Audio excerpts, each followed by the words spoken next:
I'm Tony Jenkins. And I'm his wife, Jennifer Jenkins.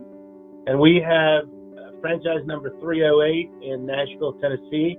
We signed on, I think it was April 22nd. Right. And now it's July, it's mid-July, and we are hopefully got a good base going.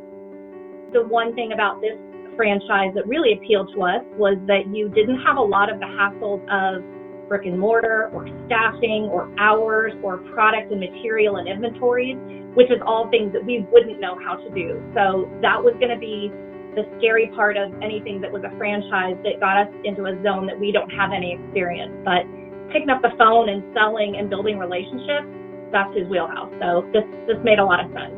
Yeah, and I think coming into the whole COVID thing over the last couple of months, because I was at this point where I said, look, if I'm not fully employed by April 1st back in the industry, we're going to pull the trigger on something. And, we kind of knew by mid-March, this was the direction that we were headed.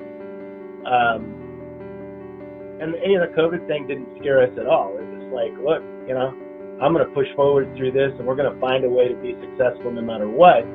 And I understand there's sometimes you can't control everything that goes on around you, but the one thing that I can control is, the work that I put in, the people that I call, the type of network that I have, how is that going? And so it's that type of thing that we felt like was important, because a lot of people you're crazy to spend, money on a franchise and start a new business right now.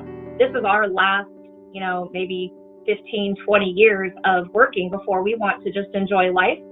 And so this became something we felt was stable. It's just like any investment. There's a point where you're up for volatility and high risk, and there's a point where you want something a little more stable. And I really feel like logistics is something that it's the backbone of our country. It's not going to go away. People will always need to move material.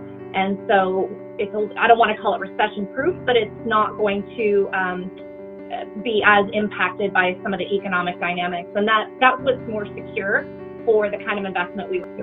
I've been doing this really 60 days since we got out of training, and I'm in the black, so I'm not paying myself, and I probably won't for a while. But it's one of those things where I see the light at the end of the tunnel, and I see what it's going to take to get there, and that light might be a year away. That's okay, because I see the opportunity just by doing it every single day.